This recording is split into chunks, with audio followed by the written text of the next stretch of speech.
Hello dear students. भैया आज फिर आपके लिए लेकर आया हूँ सॉल्यूशन। चलिए शुरू करते हैं बिना किसी देरी के। अल्लाह आपको सलामत रखे, हमें भी सलामत रखे और आपको अल्लाह कामयाबी अता फरमाए।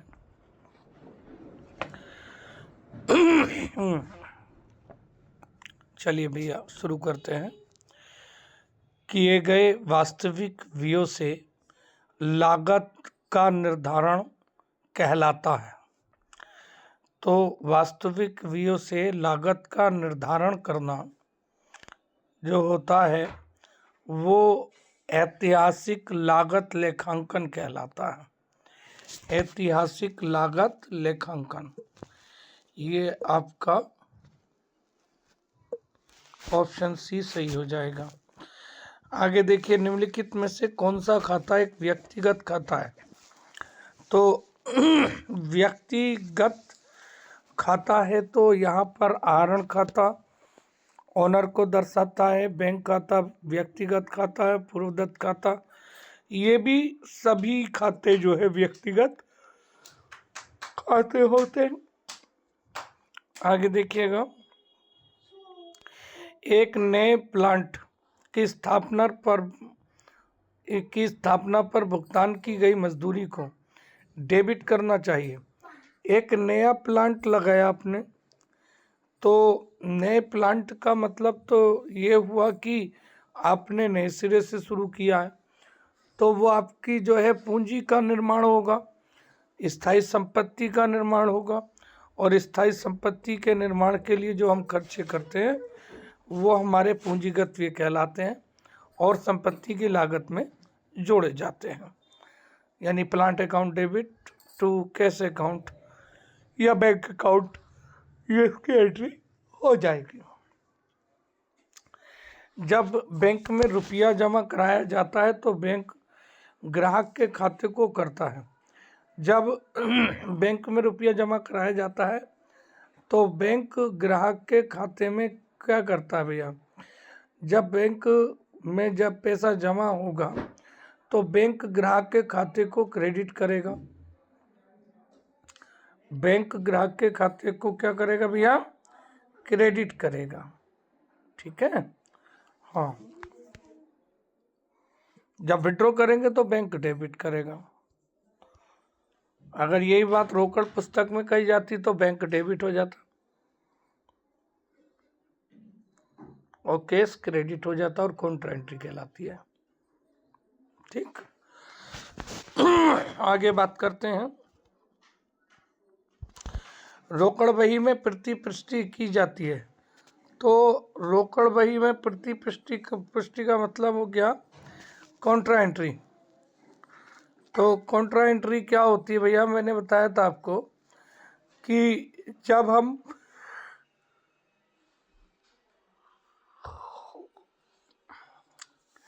थ्री कॉलम केस बुक बनाते हैं या टू कॉलम केस बुक बनाते हैं with case with bank column, तो ऐसी एंट्री जो दोनों तरफ होती है उसे उभयनिष्ठ या कॉन्ट्रा एंट्री कहते हैं।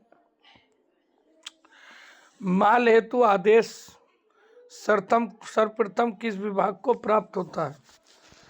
माल हेतु आदेश, तो माल हेतु आदेश सर्वप्रथम विक्रय विभाग को प्राप्त होता है, क्योंकि आपूर्ति डिपार्टमेंट विक्रय डिपार्टमेंट होता है। ठीक है, पूर्ति कर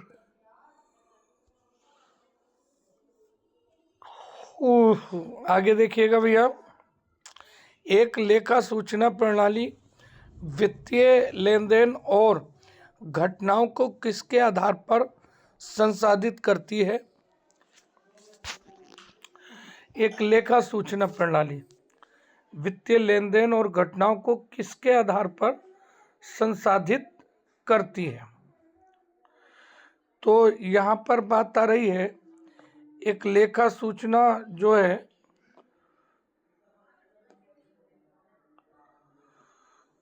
जब हम रिकॉर्ड करते हैं तो सामान्य स्वीकृत लेखा सिद्धांतों को ध्यान में रखते हुए किए जाते हैं, उनका पालन करते हुए किए जाते हैं। आगे आंतरिक नियंत्रण में शामिल हैं, तो आंतरिक रोकथाम भी और आंतरिक लेखा परीक्षण भी दोनों शामिल है भैया, कुछ देखने की जरूरत ही नहीं है। परिशोध शब्द का प्रयोग सामान्यता निम्नलिखित के मूल्य में गिरावट दर्शाने के लिए किया जाता है। परिशोधन का मतलब होता है भैया एमोर्टाइजेशन। तो एमोर्टाइज जो किया जाता है वो हम इंटेंजिबल एसेट्स को करते हैं, इंटेंजिबल संपत्तियों के लिए एमोर्टाइजेशन शब्द का प्रयोग किया जाता है। जो सामान्यतः जो अमूर्त संपत्तियां होती हैं उनके मूल्य में गिरावट को दर्शाता है।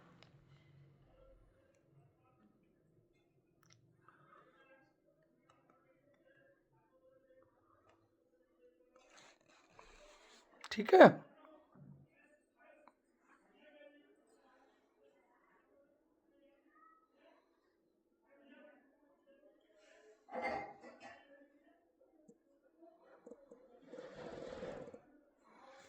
आगे देखिए भैया, मूर्त संपत्तियों में दीर्घकालीन विनियोग को हासिल करने के लिए करने की प्रक्रिया को व्यक्त करने में निम्नलिखित शब्दों में से किसका प्रयोग किया जाता है। तो मूर्त संपत्तियों में बात कर रहे हैं, मूर्त संपत्तियों में दीर्घकालीन विनियोगों को हासिल करने के लिए जो करने की प्रक्रिया को हम व्यक्त करने से जो करते हैं भैया, तो वो ह्रास शब्द का प्रयोग करते हैं, ह्रास शब्द का प्रयोग करते हैं। आइए देखिए, व्यक्ति को किस धारा के अंतर्गत परिभाषित किया गया, तो धारा 2 सबसेक्शन 31 जो है इसमें परिभाषित किया गया है।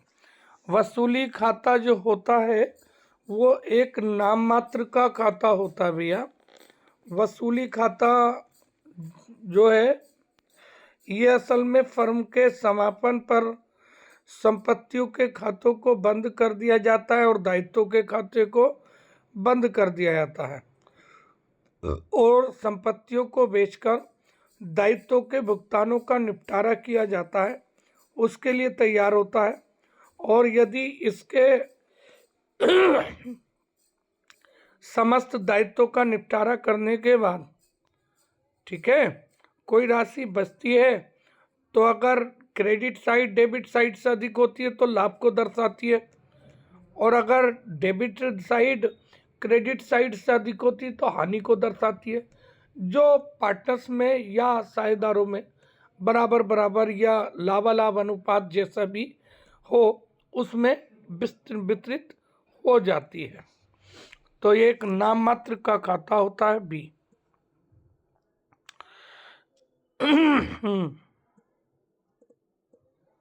अगली बात करते हैं भैया, निम्नलिखित गलतियों में से कौन सी गलती तलपट को प्रभावित नहीं करेगी। तो कल भी मैंने आपको बताया था, पहले ही बता चुका हूं कि जो तलपट को प्रभावित ना करने वाली त्रुटियां होती हैं वो डबल साइडेड एरर होती हैं। जो 2 साइडेड एरर होती हैं उनका तलपट पर कोई प्रभाव नहीं पड़ता है। तो 300 रुपये का नगद माल खरीदा, माल खाते के स्थान पर खर्च खाते को डेबिट कर दिया गया, यही राइट आंसर हो जाएगा। आगे देखिएगा,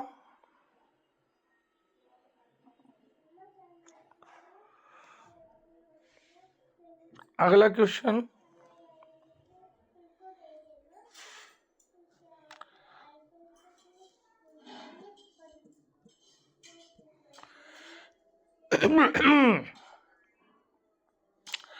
मोटर कार की लागत 1 जनवरी को 1987 को 70,000 रुपये थी। ह्रास की दर 10% प्रतिवर्ष। मोटर कार का शेष जनवरी 1991 को स्थिर एवं अप्लिखित मूल्य द्वारा होगा। तो असल में क्या कह रहे हैं कि एक बार तो हमें लगाना है स्थिर प्रभाग पद्धति से, और एक बार ह्रास लगाना है रिटन डाउन वैल्यू मेथड से। मतलब दोनों पद्धतियों को अप्लाई करके उन दोनों का शेष बताना है कि उन दोनों के आधार पर शेष कितना होगा। तो पहले हम स्थायी प्रभाग पद्धति की बात करते हैं। तो पहले साल में 7,000, ठीक, तो 7,000 करके 3 साल तक का डेप लगाएंगे।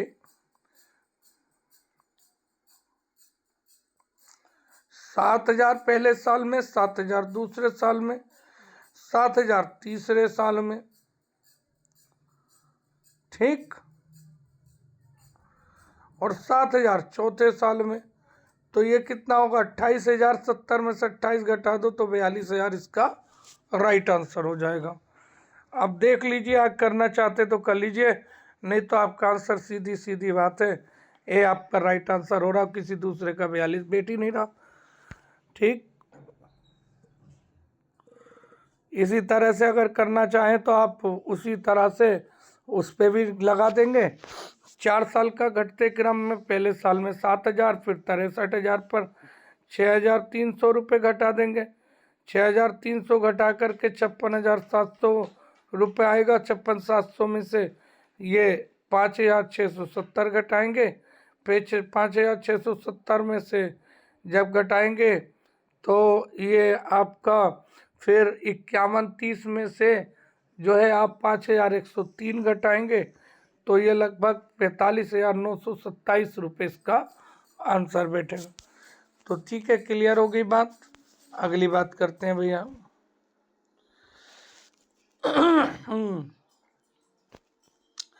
यदि अंकित मूल्य पर बट्टे का प्रतिशत 33.33% तथा बट्टा राशि 1,200 रुपये है तो को विक्रय मूल्य क्या होगा?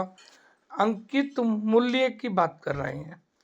अंकित मूल्य का 33 सही 1/3 या 33.33, और बट्टे की राशि जो दे रखी है वो 1,200 दे रखी है, यानी कि बट्टा यानी कि 33 एंड 1/3 यानी कि 1/3% जो है 1/3 बराबर 1,200, तो 100% कितना होगा?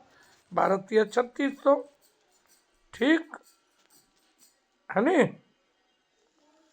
कितना हो जाएगा? 3,600 हो जाएगा।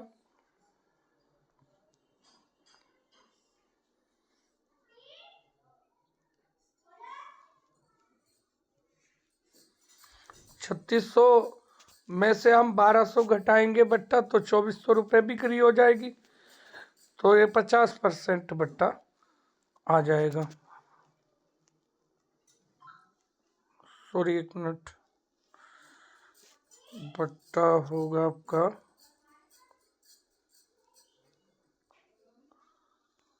40।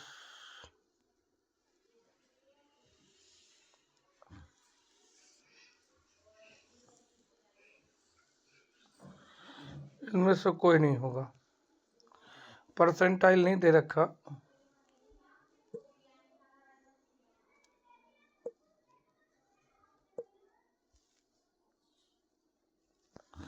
₹2,400 कहीं नहीं दे रखा इसका। डी इसका राइट आंसर हो जाएगा। आगे देखिए, निम्नलिखित में से कौन सा समीकरण सही है? तो समीकरण सही की बात करें तो सीधी सी बात है, हमें यहाँ पर शुद्ध लाभ दिया है, ठीक। अब शुद्ध लाभ के साथ परिचालन व्यय, बिक्री, माल की लागत, विकृत माल की लागत दी है, और बराबर दिया है हमें विक्रय। बिल्कुल सही बात है।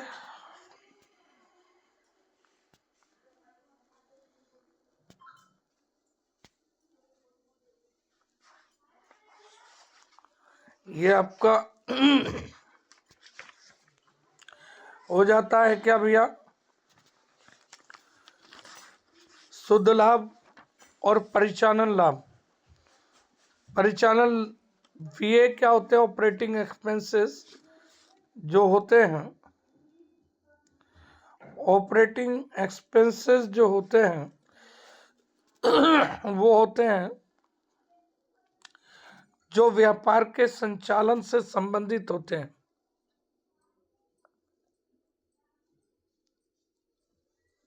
ठीक है, व्यापार से संचालित संबंधित होते हैं डायरेक्टली या इनडायरेक्टली। तो असल में विक्रय प्लस विक्रय माल की लागत बराबर विक्रय मूल्य, ये इसका राइट आंसर हो जाएगा। थोड़ा ठीक कर लेना, प्लस का चिन्ह वहां पर।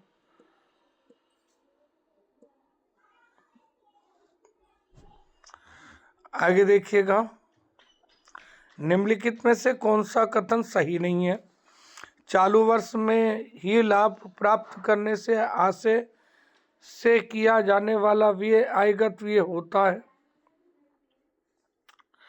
भाई डेफिनेट सी बात है, ऐसे खर्चे जो आप कर रहे हैं, ठीक है, अगर उनका लाभ आपको उसी वर्ष में मिल जाता है जिस वर्ष में आपने वो खर्च किए, ठीक है, तो आप उनको उसी वर्ष रिटर्न ऑफ कर देते हो, आप लिखित कर देते हो, है नहीं। तो ये आपका रेवेन्यू नेचर की इनकम हो गई। ये कहा है कि कौन सा कथन सत्य नहीं है, जबकि ये तो बात सत्य हो गई। अगली बात करते हैं, ख्याति प्राप्त करने हेतु प्रदत्त की जाने वाली राशियां पूंजीगत व्यय होती हैं। बिल्कुल सही बात है। आप गुडविल प्राप्त करने के लिए जो कुछ भी खर्च करोगे वो आपकी संपत्ति बनाएगा, संपत्ति क्रिएट करेगा। ठीक, आगे बात करिएगा, किसी नई मशीन के स्थापना हेतु देय वेतन को सामान्यतः वेतन अभी खाते में डेबिट किया जाता है। तो भैया ये बात तो गलत है। मशीन की स्थापना की है तो मशीन की स्थापना का मतलब हो गया कि वो तो मशीन की लागत में जुड़ने चाहिए, यही हमसे गलत हो गया। आगे देखिएगा, आर्थिक चिट्ठे का समीकरण। आर्थिक चिट्ठे का जो समीकरण है वो क्या होता भैया, आर्थिक चिट्ठे की समीकरण, तो आर्थिक चिट्ठे का समीकरण जो होता है, संपत्तियां जो होती है हमारी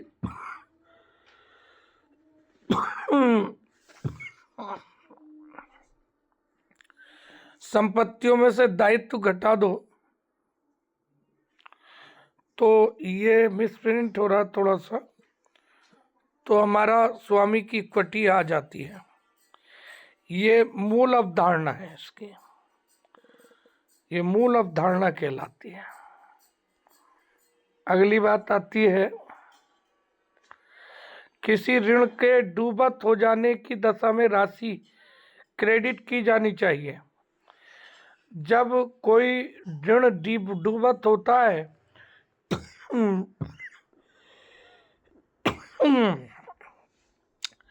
तो देनदार का खाता बंद कर दिया जाता है और उसे क्रेडिट कर दिया जाता है।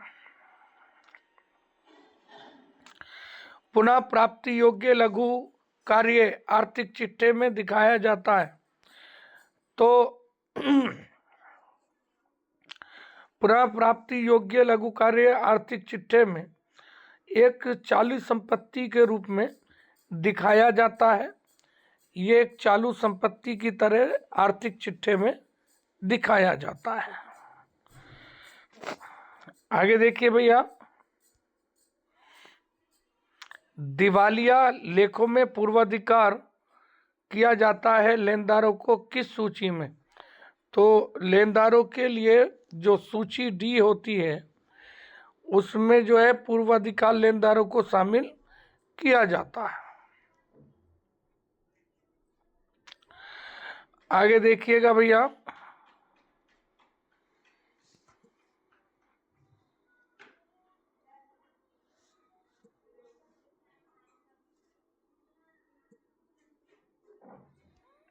आगे देखिए, निम्नलिखित में से आग वाले दिन के रहतिये का मूल्य ज्ञात होगा। एक कारखाना में 1 जनवरी 2008 को आग लग गई, ठीक है, और 1 जुलाई 2008 को प्रारंभिक रहतिया 25,000 था। आग लगने वाली तारीख को 70,000 रुपये का माल क्रय किया गया। मतलब जब आग लगने की तारीख हुई तब तक 70,000 रुपये का माल और खरीद लिया था। 25 का पहले से था, 70 का और खरीद लिया तो 95 हो गए। अब कह रहे हैं कि सकल लाभ की दर बिक्री पर 25% है। सकल लाभ की जो दर है वो बिक्री का 25% है,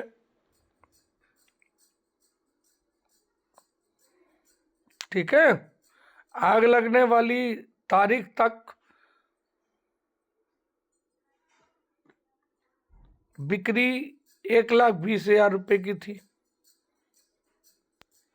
ठीक है।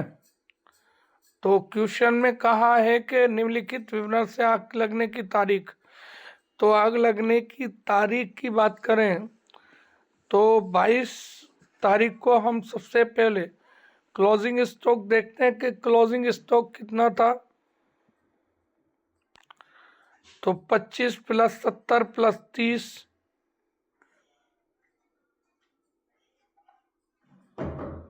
ठीक, क्या हो गया भैया? 25, 70 और 30 कितना हो गया? 1,25,000। और 1,25,000 में से 1,20,000 घटा दो तो 5,000 रुपये का क्लोजिंग स्टॉक था ऑन डेट ऑफ फायर। जिस डेट में फायर लगी, आग लगी है, उस दिन जो है 5,000 रुपये था, ठीक है, 5,000 रुपये था। ये 30,000 जो है 25% प्रॉफिट निकालेंगे, 1,20,000 का तो 30,000 आ जाएगा, ठीक है। कभी कोई कंफ्यूज हो रहा हो। अब ये कह रहे हैं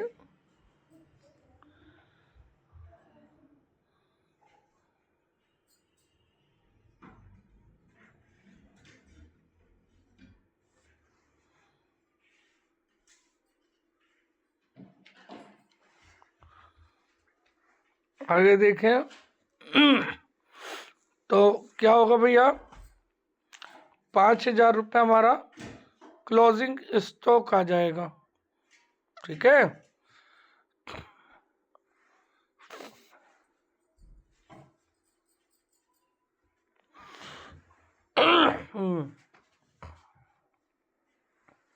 ये आपका जो है सी राइट आंसर हो जाएगा।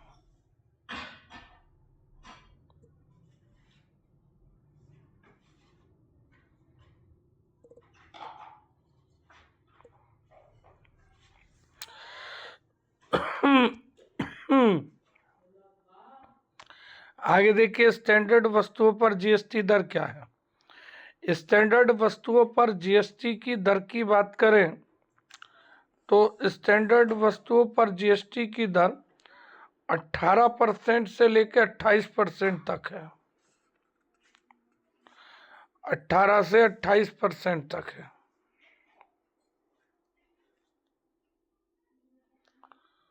18 से 28।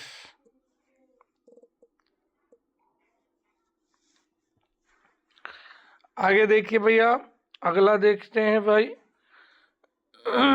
कानूनी अंकेक्षण किसके लिए आवश्यक है? तो कानूनी अंकेक्षण लोक समिति कंपनी के द्वारा किए जाने वाले अंकेक्षण पर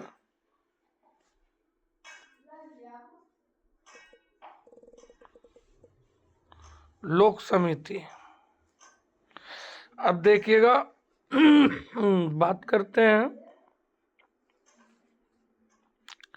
थोड़ा, आज ऐसे ही थोड़ा नजले का असर है तो उसकी वजह से थोड़ा डम हो रहा है, आवाज भी बकरा सी रही है। आगे देखिए, कहना है लेखा मानक 19 का संबंध किससे है? तो लेखा मानक संबंध का उद्देश्य जो है वो किससे है भैया?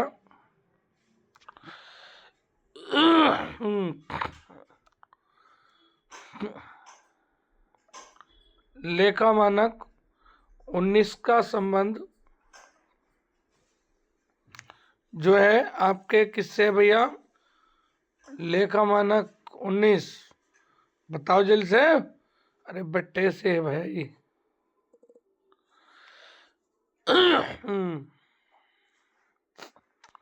आगे देखिए, हानि का आकलन करना और लाभ जब तक आय वसूल ना हो जाए उनके विरुद्ध ना करना, ये किस सिद्धांत का भाग है?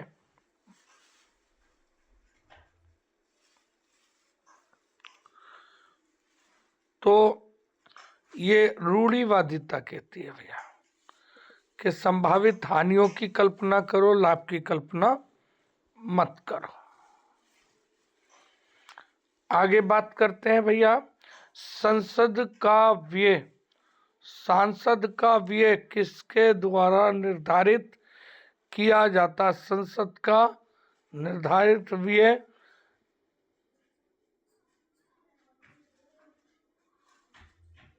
किसके नियंत्रित किया जाता है, किसके द्वारा? तो देखिएगा, ये होता है आपका नियंत्रक एवं महालेखा परीक्षक के द्वारा। आगे देखिएगा,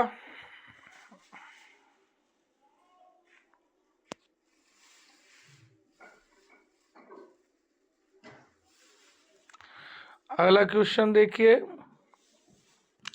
यदि पूंजी 50,000, दायित्व 30,000, स्थायी संपत्तियां 70,000 तो चालू संपत्तियां होंगी यदि कैपिटल 50,000 है, लाइबिलिटीज जो है आपकी 30,000 है और फिक्स एसेट 30,000 की है। ठीक है, तो देखिएगा यहाँ पर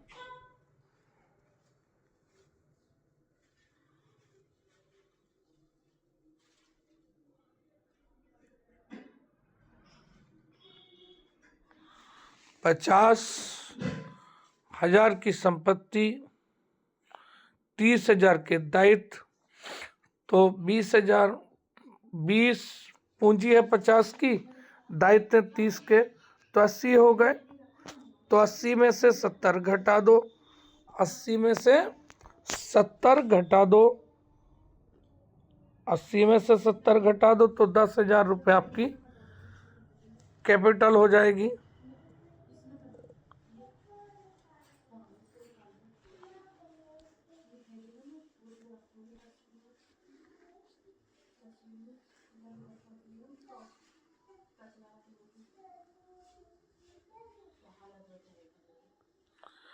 ठीक है भैया,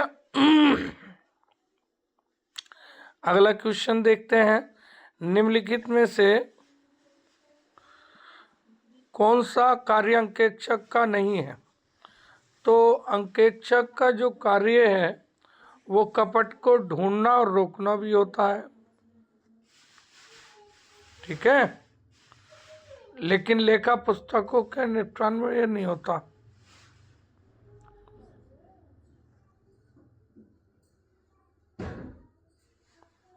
ठीक, अभी कह रहा निम्नलिखित में से कौन सा कार्य अंकेक्षक द्वारा नहीं होता?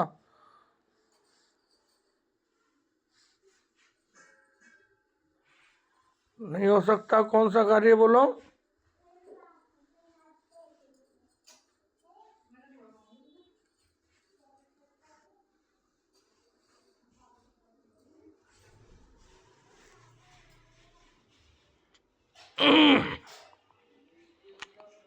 कौन सा नहीं हो सकता भैया?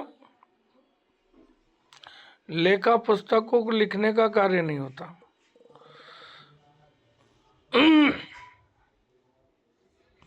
आगे कह रहे हैं एक अंकेक्षक होता है, तो अंकेक्षक जो होता है रखवाली करने वाले कुत्ते के समान होता है। अंकेक्षक एक रखवाली करने वाले कुत्ते के समान होता है, शिकारी कुत्ते के समान नहीं होता। भौंकने वाला कुत्ता नहीं होता, वो काटने वाला कुत्ता नहीं होता, बल्कि रखने वाली करने वाला एक कुत्ता होता है। ठीक, आगे देखिएगा। स्टॉक एवं देनदान प्रणाली में शाखा द्वारा अर्जित लाभ के लिए कौन सा खाता बनाया जाता है? तो जब हम स्टॉक एवं देनदार वृद्धि की बात करते हैं तो में शाखा द्वारा अर्जित लाभ के लिए शाखा संयोजन खाता बनाया जाता है। इस खाते में सभी प्रकार की संयोजन प्रविष्टियां की जाती है। इस खाते के शेष को सामान्य लाभ हानि खाते में हस्तांतरित कर दिया जाता है। ठीक है, तो यहां पर कौन सा सही हो जाएगा भैया? ए इसका राइट आंसर हो जाएगा, समायोजन खाता। ठीक है, आगे बात करते हैं। ना वसूल हुए लाभ के लिए आयोजन है, यानी ना वसूल हुए लाभ के लिए आयोजन।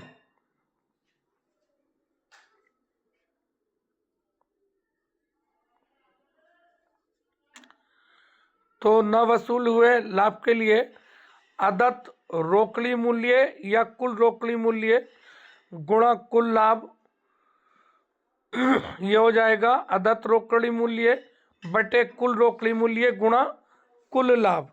ये इसका राइट आंसर हो जाएगा ए।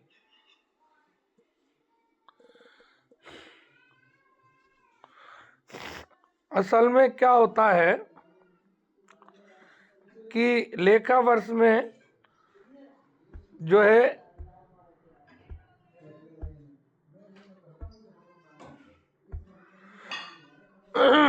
कुछ जैसे किराया क्रय पद्धति की बात करें तो उसकी किस्त प्राप्त हो जाती है, लेकिन उस पर हमें लाभ नहीं हुआ भी ये मान करके माना जाता है। तो ऐसी दशा में उसका हम लाभ का संयोजन करके चलते हैं। ठीक है, वापस भी आ सकता है। आगे देखिएगा, इसके बाद अगला क्वेश्चन है कर देने के लिए जो उत्तरदायी है वह कहलाता है। तो कर देने के लिए जो उत्तरदायी होता है वो करदाता कहलाता है। कर देने का उत्तरदायी करदाता होता है, कर देने का उत्तरदायी करदाता होता है। इसे अंग्रेजी में असीसी भी कहते हैं भैया। कभी कभी इंग्लिश में लिखा आता है, इसलिए इंग्लिश में भी पढ़ के देखा करो। लेखांकन सूचनाओं के आंतरिक उपभोगकर्ता, लेखांकन सूचनाओं के आंतरिक उपभोगकर्ता कौन होते हैं भैया? आंतरिक उपभोगकर्ता की बात चल रही है, तो कौन होंगे भैया आंतरिक उपभोक्ता?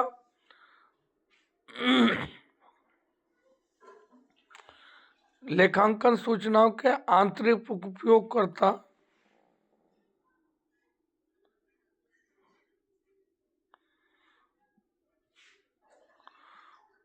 आंतरिक उपभोक्ता उपयोगकर्ता हैं। तो आंतरिक उपयोगकर्ता ढूंढना है तो भैया हम क्या करेंगे? आंतरिक उपयोगकर्ता किसे कहते हैं भैया? तो आंतरिक उपयोगकर्ता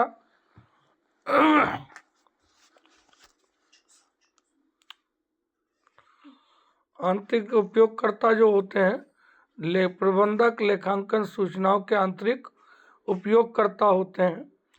आंतरिक उपयोगकर्ता में जो है जो व्यवसाय के प्रत्यक्ष रूप से संबंध रखते हैं, ठीक है। जैसे एम्प्लॉइज जो होते हैं वो भी आंतरिक उपयोगकर्ता ही माने जाते हैं भैया। ठीक है, तो प्रबंधक जो है वो आंतरिक उपयोगकर्ता होते हैं। आगे बात करते हैं भाई उत्तरवर्ती व्यय, जो वर्तमान परिसंपत्तियों के मूल रूप से अनुमानित स्तरों से परे प्रचलन लागतों को कम करते हैं। यह उत्पादन की गुणवत्ता को सुधारते हैं एवं उपयोगी जीवन काल का विस्तारित करते हैं। क्या होते हैं भैया? तो ये असल में ऐसे खर्चे होते हैं जो किसी संपत्ति की कार्य क्षमता को बढ़ाते हैं या कोई पूंजी संपत्ति का निर्माण करते हैं। तो पूंजीगत भी हो जाते हैं, कोई सोचने की बात है ही नहीं, है नहीं। आगे देखिएगा, व्यवसाय की उत्पादकता बढ़ाने के लिए, व्यवसाय की जो उत्पादकता बढ़ाते हैं उन्हें हम क्या कहते हैं भैया? तो व्यवसाय की उत्पादकता बढ़ाने वाले जो होते हैं उन्हें हम क्या कहते हैं भैया? तो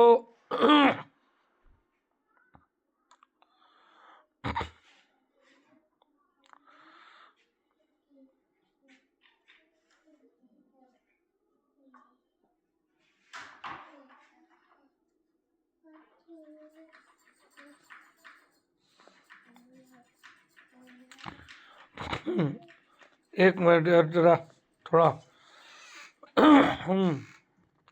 तो भैया देखो, व्यवसाय की उत्पादकता बढ़ाने के लिए किए गए व्यय पूंजीगत व्यय कहलाते हैं भैया। क्या होते हैं? पूंजीगत व्यय होते हैं। ठीक है,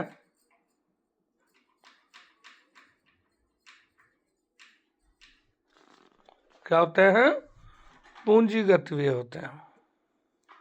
ठीक, आगे बात करते हैं भाई, गुप्त संचय उत्पन्न होता है। तो गुप्त संचय जो उत्पन्न होता है वह अत्यधिक ह्रास के प्रावधान द्वारा होता है।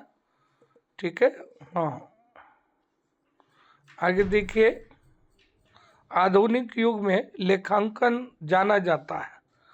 तो आधुनिक युग में लेखांकन को जो है वो मौद्रिक इकाइयों में व्यक्त किए जाने व्यवहारों के लेखन, वर्गीकरण, संक्षिप्त करने के रूप में जाना जाता है, भाषा के रूप में भी जाना जाता है, सूचनाओं के स्रोत के रूप में भी जाना जाता है। तो ये सभी इसके राइट आंसर है। तो डी इसका राइट आंसर हो जाएगा, है ना भैया। आगे देखिएगा, दोहरा लेखा प्रणाली पुस्तपालन की वह प्रणाली है जिसके व्यक्तिगत और अव्यक्तिगत खातों द्वारा लेखा किया जाता है। तो व्यक्तिगत और अव्यक्तिगत खातों का लेखा किया जाता है। ये भैया किसका, ये परिभाषा किसने दी है? तो ये आर.एन. कार्टर ने दी है। ये किसने दी है? आर.एन. कार्टर की परिभाषा है भाई। ठीक है, हाँ। आगे देखिए, सामान्य वित्तीय लेखा नियम 60 में खजांची के कितने कर्तव्य बताए हैं? तो खजांची की बात चल रही है तो इसमें 11 कर्तव्य बताए हैं। 11 कर्तव्य बताए हैं जो राशि प्राप्त करना, व उचित रसीद देना, रोकड़ पुस्तकों में लेखांकन में वे चालानों की सुरक्षा करना, कोषागार में राशि ले जाना वे लेकर आना, नगद व मूल्यवान प्रतिभूतियों को सुरक्षा करना, रसीद बुक व चेक बुक की रक्षा करना, डाक टिकट का लेखक रखना, जारी करना, दैनिक रोकड़ की जांच करना, ये सब जो है कर्तव्य हैं भैया। ठीक है, ये सब कर्तव्य हैं खजांची के। ठीक है भैया, आगे बात करते हैं, सामान्य वित्तीय एवं लेखा नियम में अल्पकालीन अग्रिम संबंधी प्रावधान है। तो अग्रिम संबंधी प्रावधान जो है भैया वो क्या है, ये 161 की बात कर रहे हैं। किसकी? डी आपका राइट आंसर हो जाएगा, 161। ठीक है। आगे बात करते हैं सरकारी ऋण द्वारा चुकाया गया ब्याज प्रारंभ में शीर्ष।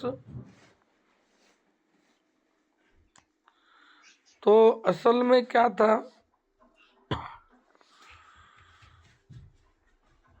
सामान्य वित्तीय लेखा नियम 342 के अनुसार, सामान्य लेखा नियम 342 के अनुसार सरकारी जमा द्वारा चुकाया गया ब्याज प्रारंभ में शीर्ष 2049 ब्याज भुगतान शीर्ष के अंतर्गत लिखा जाता है। ठीक है, ये आपका सी राइट आंसर हो जाएगा। आगे बात करते हैं भाई, अगला क्वेश्चन देखिए। सरकारी निधि की प्राप्ति, अभिरक्षा एवं भुगतान के मामले में ये नियम कोषागार के पूरक हैं, इसका उल्लेख किया गया है। तो देखिए, सरकारी निधि की प्राप्ति, अभिरक्षा एवं भुगतान के मामले में ये नियम कोषागार के पूरक हैं, इसका उल्लेख सामान्य एवं वित्तीय नियम में किया गया है भैया। ठीक है, तो ये 43 का डी हो जाएगा।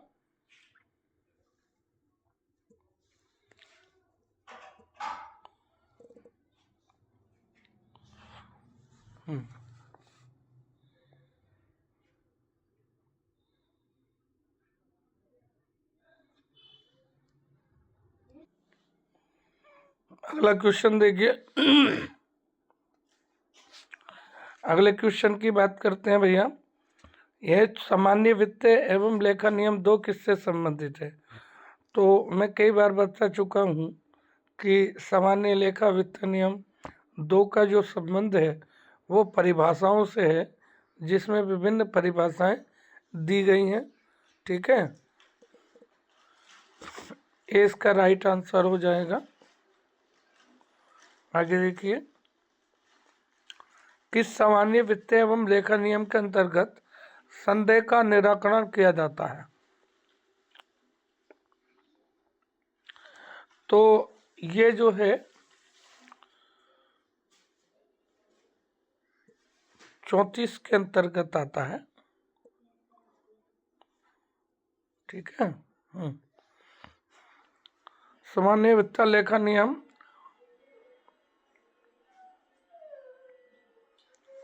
असल में, आगे देखिए भैया,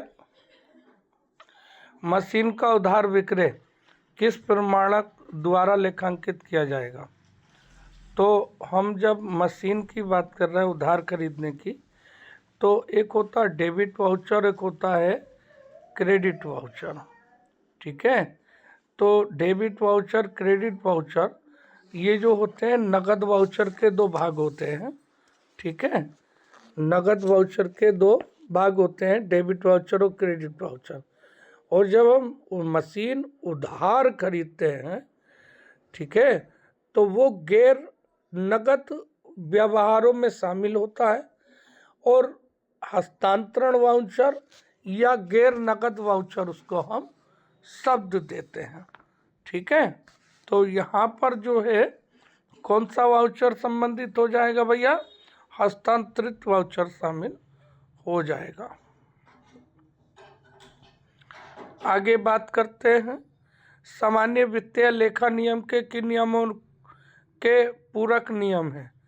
तो ये असल में क्या है, सामान्य वित्तीय लेखा नियम ये राजस्थान का जो कोषागार है वहाँ से लिए शुरू हुई थी, लेकिन ये असल में कोषागार के जो होते हैं ये पूरक नियम कहलाते हैं।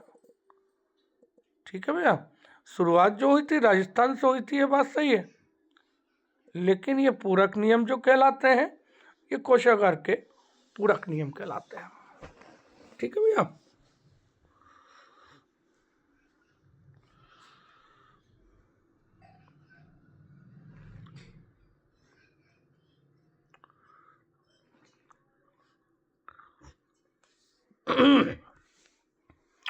आगे देखिएगा,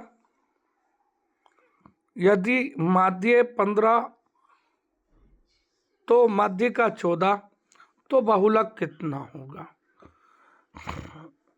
तो 15 दूनी 30 और 14 तिया 42, 42 में से 30 घटा दो तो ये आपका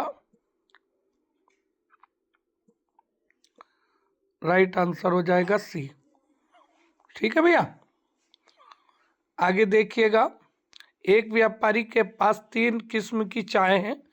पहली चाय 117 की गिरा, दूसरी 130 की गिरा और तीसरी 143 की गिरा है।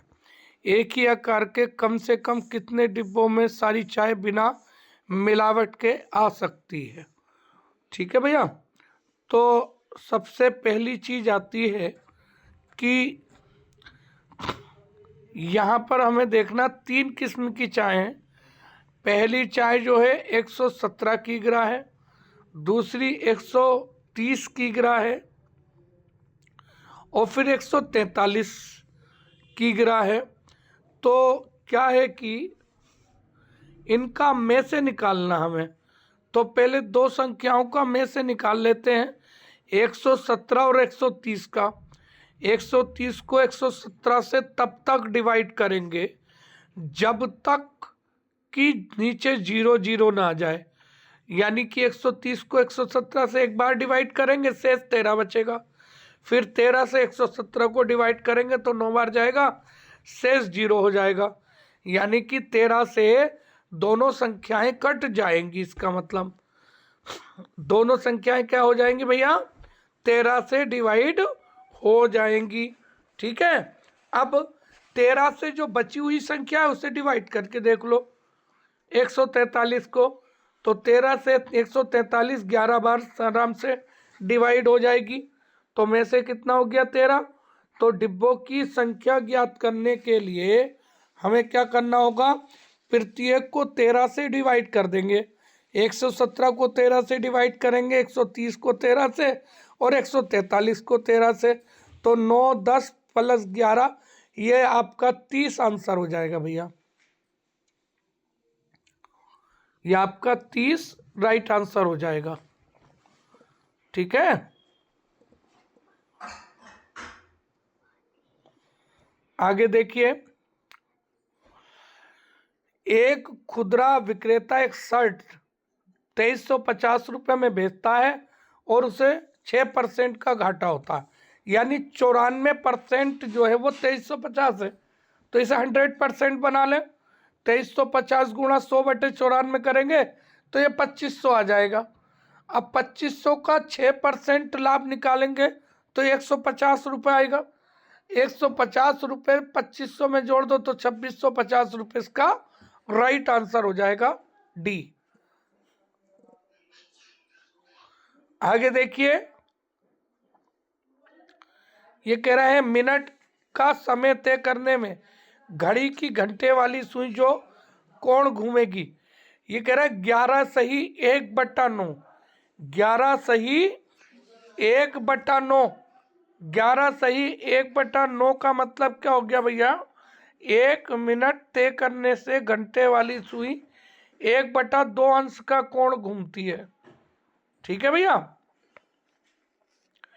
तो 11 सही 1/9 की बात करें तो कितना हो जाएगा? तो 11 का मतलब इन्हें टुकड़ों में बांट लो, 10 मिनट, 1 मिनट और 1/9 मिनट, है नी? तो 10 का तो बनेंगे 5। ठीक, 10 के कितने बनेंगे? 5 बन जाएंगे। ठीक है। अब उसके बाद बात आती है 1/2 1/2। तो कितने बनेंगे भैया?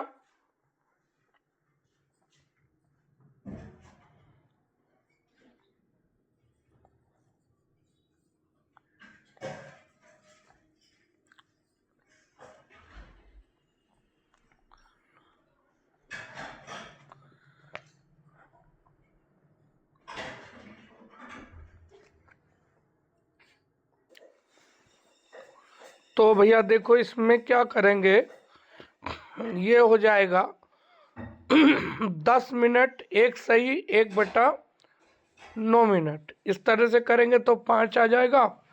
अब आप देख लीजिए 5 डेग कहाँ बैठ रहे हैं, इसके अलावा बाकी तो देखने की ज़रूरत ही नहीं। ये 5 डिग्री पर जो है 5 डिग्री 33 दशमलव, क्योंकि जब हम 1/2 गुणा 1 और 1/9 गुणा 1/2 करेंगे तो इन्हें मिनटों में बना लेंगे, 1 माइक्रो मिनट बन जाएंगे। ठीक है, माइक्रो सेकंड, तो वो 60 सेकंड 33.30 इस तरह से ये सेकंड बनाएंगे।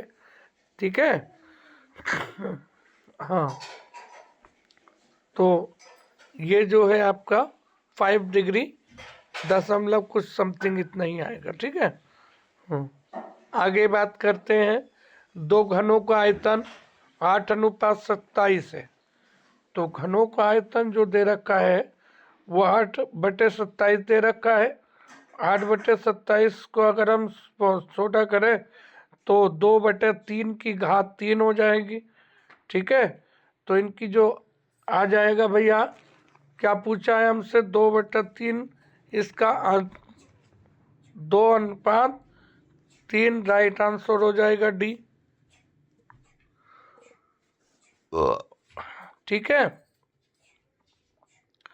आगे बात करते हैं। 10 सेंटीमीटर व्यास के गोले का भार 7.5 किग्रा है। उसी पदार्थ के गोले का जिसका व्यास 6 सेंटीमीटर है, भार है।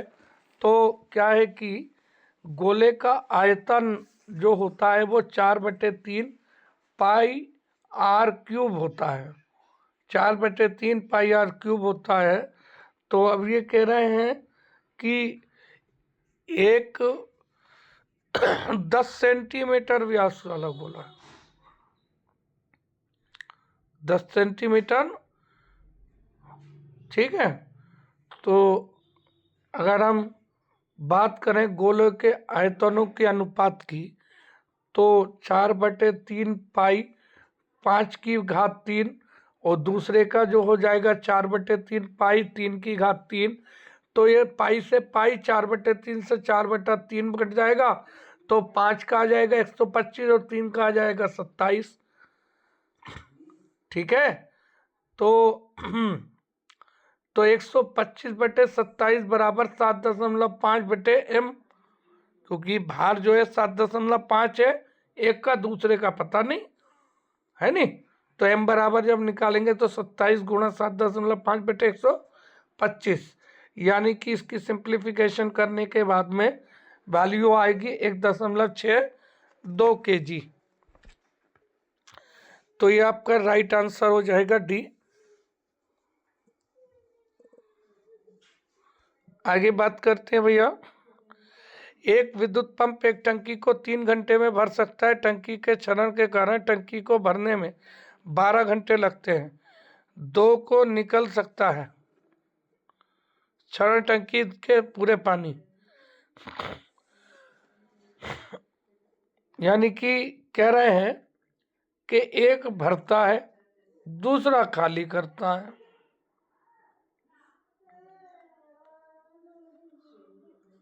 ठीक है, तो 7/2 गुणा 3,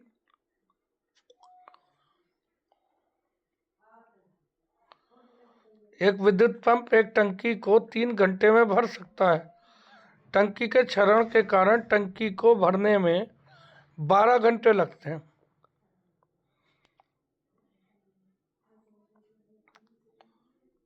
ठीक है, तो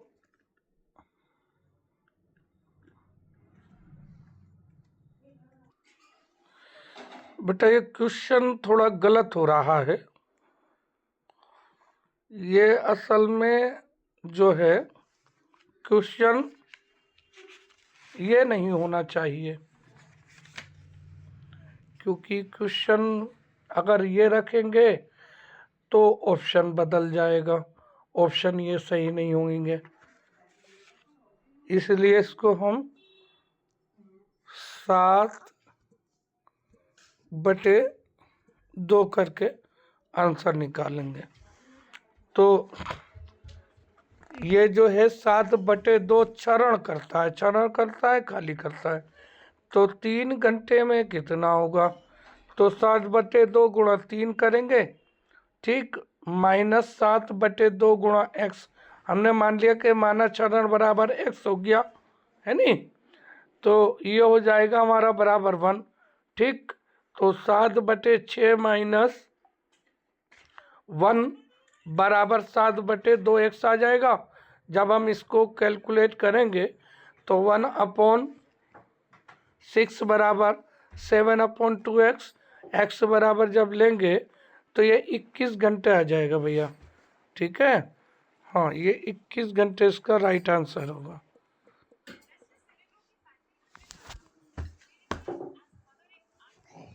अगला क्वेश्चन देखिएगा भैया।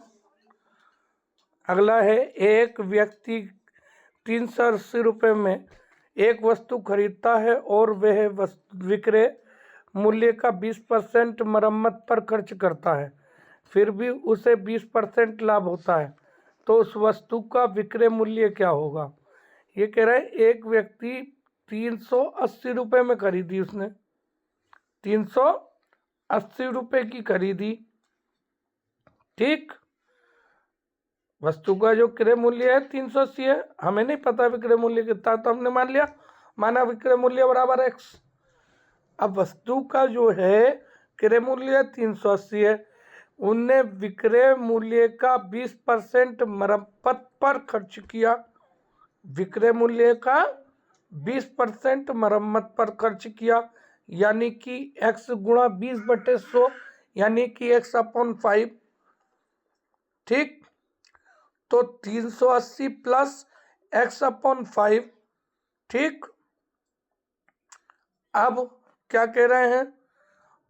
तो उस वस्तु का विक्रय मूल्य क्या होगा? वस्तु का विक्रय मूल्य क्या होगा? 20% लाभ की बात कर रहा है कि 20% लाभ भी हुआ उसको, तो 380 गुण प्लस x/5 का 20% प्रॉफिट हो गया। तो कुल मिलाकर 380 प्लस x/5 प्लस ब्रैकेट बंद, फिर ब्रैकेट शुरू, 380 प्लस x/5 गुणा 20/100 बराबर x के। अब जब इसे सिंप्लीफाई करेंगे तो ये आंसर आएगा हमारा क्या? 380 प्लस x/5 प्लस, जब हम इसकी मल्टीप्लाई करेंगे आपस में तो ये क्या हो जाएगा भैया? ये 76 प्लस x/25 है नी, बराबर x। जब हम इतने पोर्शन को सिंप्लीफाई करेंगे 3x, 380 plus x/5 plus 76 plus x/25, तो ये आएगा 456, 456, ठीक है। 456 प्लस 19, सॉरी, ये आएगा हमारा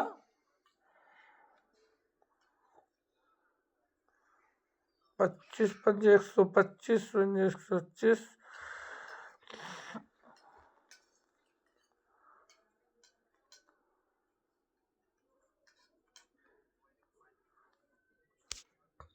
तो x/25 को हम सीधे सीधे दूसरी तरफ ले जाते हैं, तो ये आ जाएगा हमारा 456 बराबर x माइनस x/25, तो ये 19x/25 बचेगा। जब x की वैल्यू निकालेंगे तो 456 गुणा 25/19, तो ये 600 रुपये राइट आंसर आ जाएगा, ठीक।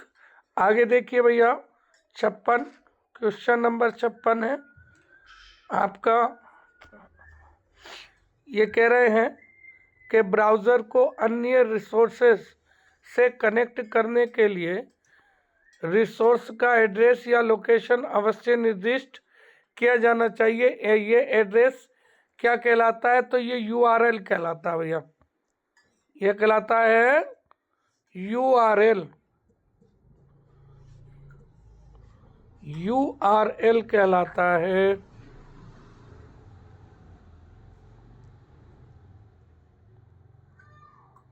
ठीक है। आगे देखिए, निम्नलिखित में से कौन विशिष्ट रूप से वेबसाइट की पहचान करता है? तो वेबसाइट की पहचान जो करता है वो मुख्य रूप से क्या करता है भैया? यूआरएल मुख्य रूप से वेबसाइट की पहचान करता है।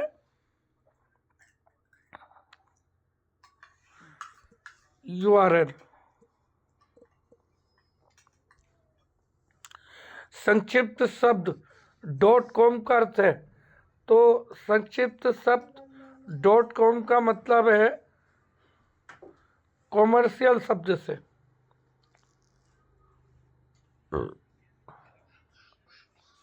ठीक है। इसे जितनी भी वाणिज्यिक कॉमर्शियल हैं वो यूज करती है भैया। ठीक है।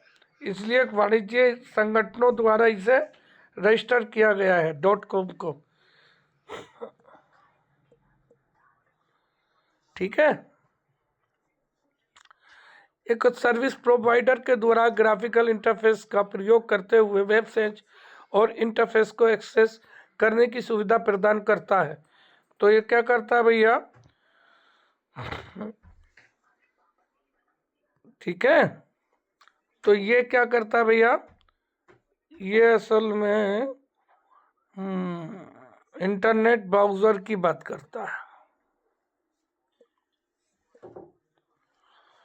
आगे देखिएगा,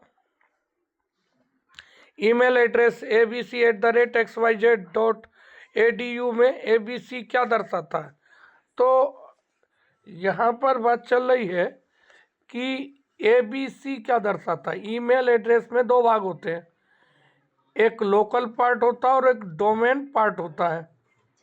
ठीक है। जो @ का अनुसरण करता है। ठीक है। ठीक है। जो @ का अनुसरण करता है। तो abc@xyz.edu में abc लोकल पार्ट हो गया। इसे यूजर नेम भी कहते हैं। यह केस सेंसिटिव होता है तथा xyz.edu जो है वो डोमेन पार्ट हो गया। सीधी सी बात है। तो ये क्या हो गया भैया? लोकल पार्ट हो गया है नी। तो ए का जो है ये 60 का आपका ए हो जाएगा यूजर नेम। इसे यूजर नेम भी कहते हैं। ठीक है। DSL कनेक्शन का एक उदाहरण है। DSL जो है एक कनेक्शन का उदाहरण है भैया। तो ब्रॉडबैंड जो होता है, ठीक है, ब्रॉडबैंड ब्रॉडबैंड का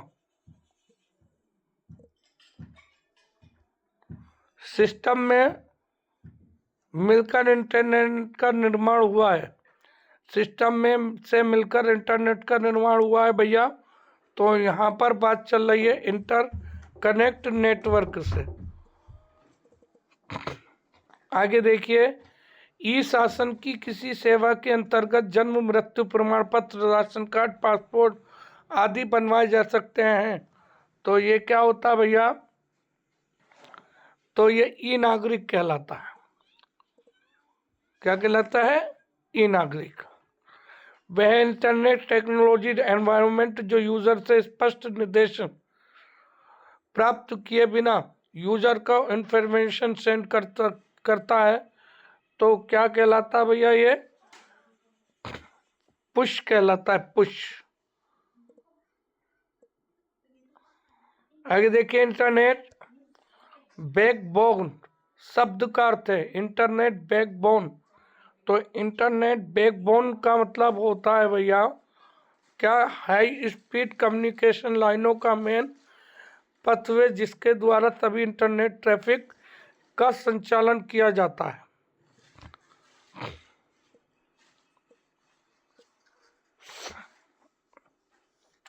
ओके, चलिए आपके लिए सॉल्यूशन हो गया।